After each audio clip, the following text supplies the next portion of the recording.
Déménager, on l'a tous déjà fait au moins une fois dans sa vie, mais qui parmi vous a déjà déménagé à l'étranger? Quand tu déménages à l'étranger, il faut penser à plein de choses. Dans cette vidéo, je vais t'expliquer comment j'ai fait pour déménager en Pologne, donc à 1800 km de chez moi. À la base, je viens de Grenoble et j'ai déménagé à Varsovie il y a un peu plus de 3 ans. Je vais te parler de cette aventure, comment j'ai préparé ça, comment s'est passé mon voyage,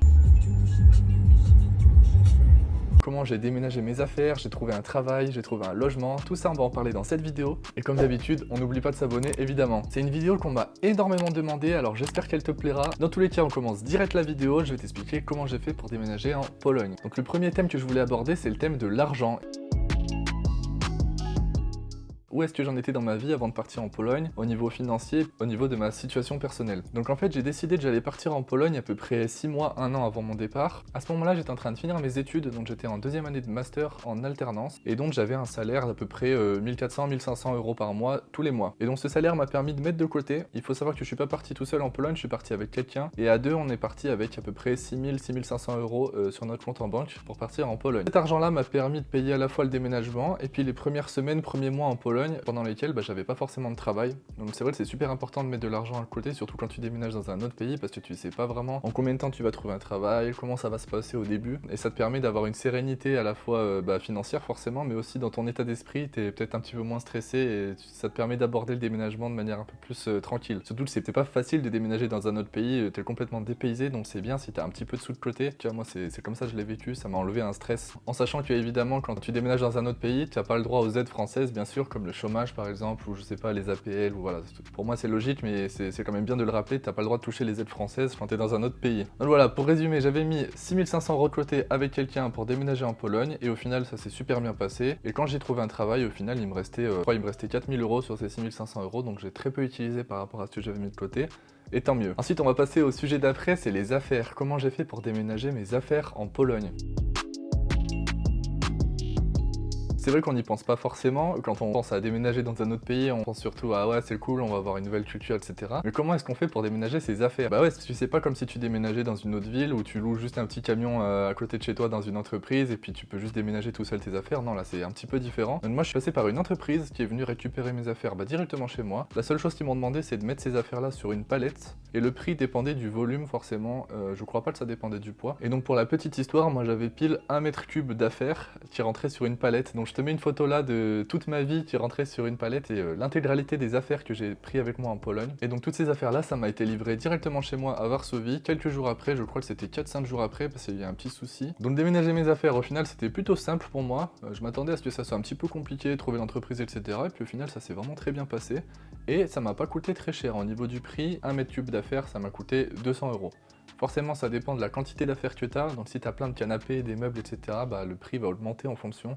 Donc si j'ai un conseil à te donner, c'est de laisser le maximum de choses en France, surtout les trucs très volumineux. Donc voilà pour mes affaires, comment j'ai fait pour déménager mes affaires. Maintenant on va parler de moi, comment j'ai fait pour déménager moi en Pologne, comment s'est passé mon voyage.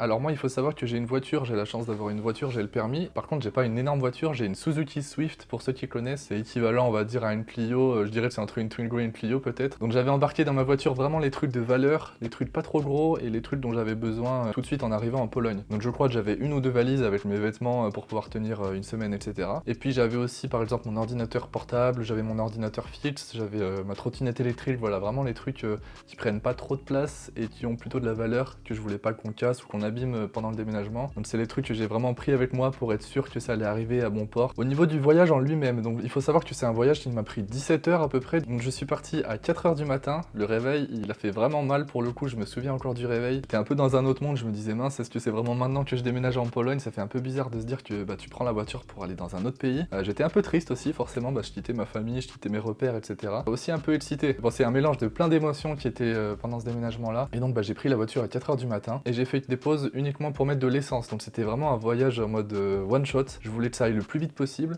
Et donc la personne avec laquelle je suis parti, on a fait des cycles de 4 heures de conduite. Donc j'ai conduit 4 heures, après l'autre personne a conduit 4 heures, et on a fait ça 4 fois. Donc évidemment j'aurais pas pu faire le voyage les 16 heures d'affilée tout seul, pour moi c'est impossible, même si je pense qu'il y en a qui le font, il faut vraiment être courageux pour faire ça. Et on s'est arrêté pour mettre de l'essence, donc on s'est arrêté pas mal de fois parce que j'ai une petite voiture, j'ai une autonomie de 500 km, donc tu vois j'ai dû m'arrêter 3 ou 4 fois juste pour mettre de l'essence. Mais bon, ça permettait de faire aussi une mini pause, et au final final, on a mis environ 17 heures pour arriver à Varsovie. Et pour la petite anecdote, donc on s'est pas arrêté pour manger ou pour boire. Par contre, j'avais préparé une grande bouteille de coca.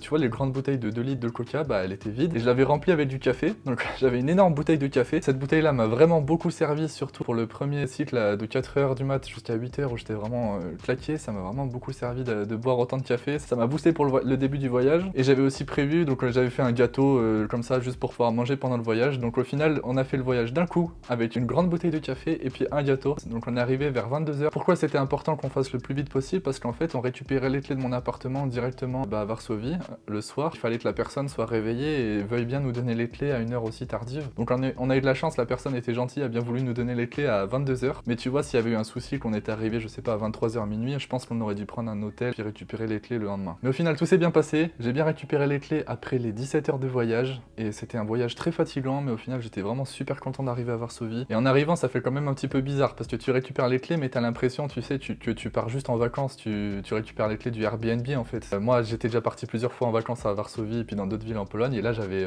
limite la première sensation pour moi, c'était juste que bah, je venais encore un week-end à Varsovie, je venais encore en vacances à Varsovie. Mais non, là, c'était vraiment pour y habiter. Mais bon. Au fil des jours, au fil des semaines qui ont passé, je me suis habitué, puis je me suis rendu compte que c'était vraiment ma nouvelle vie, en fait, que c'était vraiment là où j'habitais maintenant. Et donc je t'ai dit que j'avais récupéré les clés, etc. Mais du coup, ça va me permettre d'aller sur le thème suivant, c'est comment j'ai fait pour trouver un logement.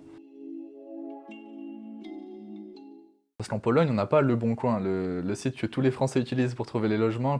Si toi t'es étudiant ou t'as été étudiant, j'imagine que t'étais sur Le Bon Coin, ou même si t'es pas étudiant d'ailleurs. En Pologne, on a des sites différents qui ressemblent à des sites de petites annonces comme ça. Donc on a OLX notamment, on a Allegro par exemple, on a Autodom. Voilà, on a plein de petits sites qui permettent de trouver des logements. Donc moi perso, j'ai trouvé mon appart sur OLX, qui est un site comme Le Bon Coin. Je peux aussi te conseiller de regarder sur des groupes d'expatriés, encore une fois sur Facebook. Donc ça peut te permettre de trouver peut-être des appartements un peu plus facilement. Surtout que depuis la guerre en Ukraine, c'est un petit peu plus dur de trouver des apparts. Vu qu'il y a eu beaucoup d'immigration ukrainienne en Pologne, en fait la demande a beaucoup augmenté et du coup c'est un petit peu plus dur de trouver des logements. Par contre, ce qui est cool, c'est qu'en Pologne, quand tu trouves un appart, en général tu dois pas donner, tu sais comme en France, tes 3 dernières feuilles de salaire, machin, avec plein de choses à justifier pour ta situation. En fait, on te demande pas de justificatif autre que, bah je sais pas, ta pièce d'identité et des trucs un peu relatifs à ton identité. Du coup, ça rend le processus beaucoup plus facile et moins stressant, c'est moins compliqué d'accéder à un appart en fait. Et le fonctionnement c'est pareil qu'en France, donc tu dois payer quand t'arrives le premier loyer en général, plus la caution. Et donc mon premier appart, il faut savoir que j'étais dans le district de Wola à Varsovie et je payais 3000 zloty par mois pour à peu près 40 mètres carrés. Donc maintenant les prix ont un petit peu augmenté, je pense qu'on serait plutôt à 3500, 4000 zloty pour le même appartement. Et donc ça équivaut à 700 euros, 800 euros, un truc comme ça. Donc au niveau des tarifs, en général je compare Varsovie à Lyon parce que c'est à peu près les mêmes tarifs. En fait, je payais le même loyer que je payais à Lyon quand j'habitais à Lyon pour la même surface. Je sais pas si c'est toujours le cas, mais en tout cas voilà, si tu veux une idée un petit peu des tarifs,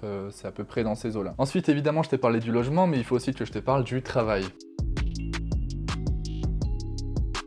Donc comment j'ai fait pour trouver un travail en Pologne? Moi je suis passé par LinkedIn, j'ai l'impression que LinkedIn ça marche vraiment très bien en Pologne, donc je te conseille si jamais c'est pas encore fait et que tu cherches un travail en Pologne, de te créer un profil sur LinkedIn. C'est un petit peu comme un CV, c'est un mélange entre un réseau social, un réseau de petites annonces d'emploi et un CV en fait. Du coup c'est là que j'ai pu voir, il y avait plein d'offres d'emploi, donc j'ai postulé à un certain nombre d'offres d'emploi et j'ai trouvé au final assez facilement. Pile un mois après que j'ai déménagé en Pologne, j'avais déjà commencé mon nouveau travail, donc c'était plutôt une bonne surprise pour moi et j'étais plutôt satisfait du travail que j'ai trouvé. Donc si jamais tu trouves pas la perle rare sur LinkedIn, tu peux aussi aller voir sur des sites de petites annonces. Je pense notamment à un site qui est dédié aux offres d'emploi mais qui est en polonais, donc si tu parles polonais, tu pourras trouver sur ce site ou sinon tu peux traduire le site tout simplement. Ça s'appelle pracuj.pl. Mais bref, donc moi j'ai trouvé un travail grâce à LinkedIn, j'ai eu un entretien classique on va dire, un deuxième entretien, un troisième entretien et puis j'ai été recruté et j'ai commencé à travailler pile un mois après être arrivé en Pologne. Donc faut savoir que si tu parles pas polonais en Pologne, c'est pas grave, surtout si t'es français et que tu cherches un travail pour les français on va dire. Par contre c'est quand même super important de parler anglais, donc je te conseille dès maintenant d'apprendre l'anglais si jamais tu parles pas l'anglais, parce que si tu parles que français tu risques d'avoir quand même des difficultés, surtout pour les premiers entretiens en général qu'ils ont fait par des personnes qui parlent pas français, qui parlent anglais. Et puis rapidement je te parle aussi des formalités administratives quand tu arrives en Pologne, qu'est-ce qu'il faut faire. Mais la première chose à faire, la plus importante en Pologne, c'est de faire un PESEL. Donc PESEL c'est un numéro qu'on peut comparer un petit peu à un super numéro de sécurité sociale.